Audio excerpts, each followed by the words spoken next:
Dear students, आज हम करने जा रहे हैं 10th स्टैंडर्ड का geometry chapter number 5 coordinate geometry. तो सबसे पहले इन चीज़ों को समझ ले, छोटी छोटी बेसिक बातों को कि ये चीज़ है क्या और इसको कैसे हम यूज़ करेंगे आगे 5.1 प्रैक्टिस सेट के लिए। Hi, as we already know what is origin. Origin means beginning of something. किसी चीज की शुरुआत के लिए हमें एक डॉट से, एक ओरिजिन से कोई चीज शुरू करनी होती है। तो अगर हम एक्सेस बनाते हैं इस ओरिजिन से तो हमें एक्सेस मिलेगा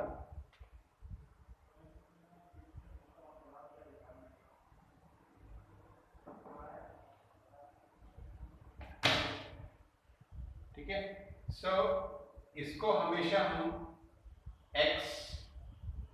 इसको x1 सपोज करते हैं। Horizontal line is x axis. एक लाइन को एक्सिस बोलते हैं, एक से ज्यादा को एक्सिस। y डैश, ठीक है। तो ये जो पॉइंट है ये हो गया ओरिजिन ओ। ये चारों क्वाड्रेंट्स हैं। क्या है? क्वाड्रेंट्स।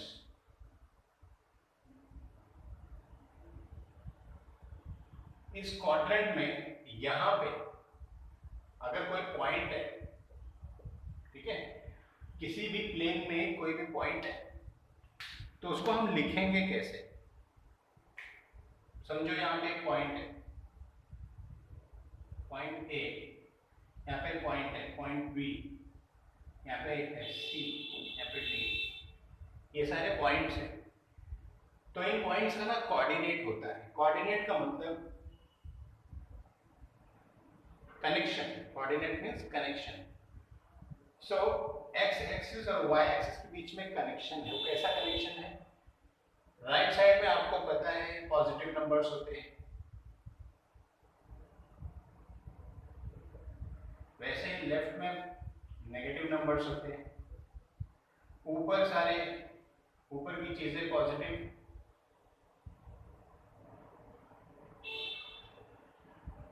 और नीचे की नेगेटिव।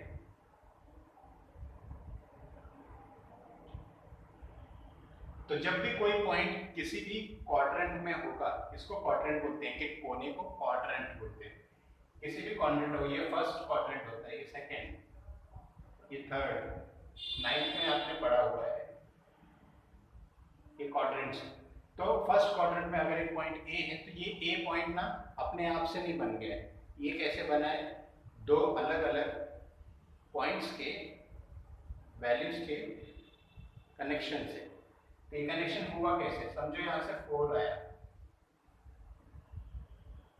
यहां तक और फिर यहां से 5 आया, तो इस पॉइंट पे आके जुड़ गए। सो ये बन गया पॉइंट ए। तो इसके कोऑर्डिनेट क्या थे? 4 और 5, 4 एंड 5, ये इसके कोऑर्डिनेट थे, 4 एंड 5। 4 हमें हमेशा जो पहला क्वाड्रेंट होता है वो x वाली वैल्यू होता है, x एक्सिस का। जो दूसरा कोऑर्डिनेट होता है वो y एक्सिस का होता है। तो इस तरह से कनेक्शन हुआ और पॉइंट ए मिला। उसी तरह b है जिसके अंदर नेगेटिव नंबर पहले आएगा। समझो यहां से ऐसे गया और फिर यहां से ऐसे आया, तो ये मिल गया पॉइंट बी। इसका कोऑर्डिनेट होगा -5 और 5, ठीक है। तो इस तरह कोऑर्डिनेट बताए जाते हैं। वैसे ही यहाँ पे दोनों भी नेगेटिव है, तो कोई भी पॉइंट का जो कोऑर्डिनेट्स होंगे वो नेगेटिव कोऑर्डिनेट्स होंगे। मान लो इसका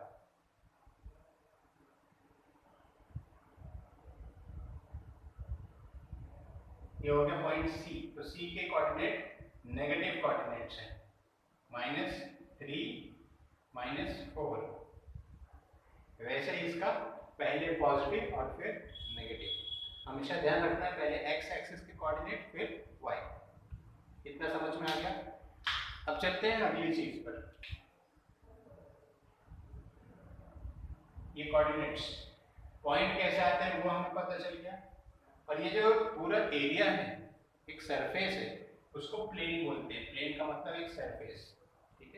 तो कहने का मतलब ये कि अगर कोई भी सरफेस पे दो या दो से ज़्यादा पॉइंट्स होते हैं और हमें उनका बीच का जो डिस्टेंस ढूंढना होता है, वही हम काम करेंगे प्रैक्टिस सेट 5.1 में। और उसको ढूंढने के लिए मतलब अगर ये पॉइंट यहाँ पर है और दूसरा पॉइंट यहाँ पर है, तो इन दोनों के बीच में डिस्टेंस कितना है? तो डिस्टेंस को मैं लिखूंगा डी ए कॉमा सी। तो डिस्टेंस ए सी कितना है, इसको ऐसे भी लिख सकते हो, ठीक है। तो डिस्टेंस ए सी, इस तरह के डिस्टेंस कहीं पर भी पॉइंट, दो पॉइंट हो सकता है, यहाँ हो सकता है, यहाँ हो सकता है, ठीक है। कोई भी दो पॉइंट के डिस्टेंस ढूंढने के लिए फॉर्मूला बनाया गया है, डिस्टेंस फॉर्मूला, जिसमें इसके जो कोऑर्डिनेट्स हैं इसको हम लिखते हैं x1 और इसको लिखते हैं y1।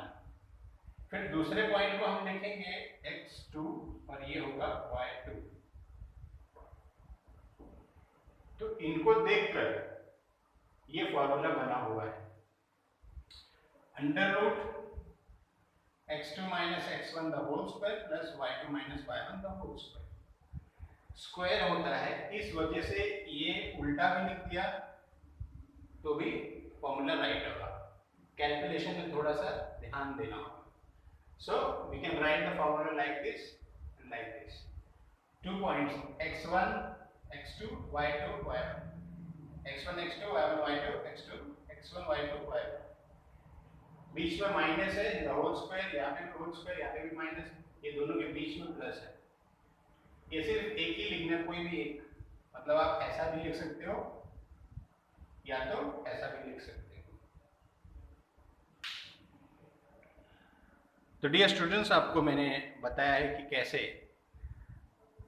ओरिजिन क्या चीज़ होता है, एक्सिस क्या है, प्लेन क्या है, क्वाड्रेंट्स क्या है, पॉइंट्स क्या है, कोऑर्डिनेट्स क्या होते हैं और उनका यूज़ क्या होता है। उनका यूज़ होता है कि हम किसी भी दो पॉइंट्स के बीच में डिस्टेंस ढूंढ सके, कितना डिस्टेंस है। अभी मान लो कि आपका दोस्त खड़ा है नालासोपारा ईस्ट में और आप खड़े हो नालासोपारा वेस्ट में, दोनों के बीच का डिस्टेंस ढूंढना है। तो अगर दोनों के कोऑर्डिनेट्स हमें पता चल जाए, दोनों के बीच की एक्सिस और कोऑर्डिनेट्स, तो हम डिस्टेंस ढूंढ लेंगे, ठीक है। सो इस हिसाब से चलो हम आगे बढ़ते हैं और डिस्टेंस फार्मूला यूज़ करके 5.1 सॉल्व करते हैं। सो ये था basics. Thank you very much.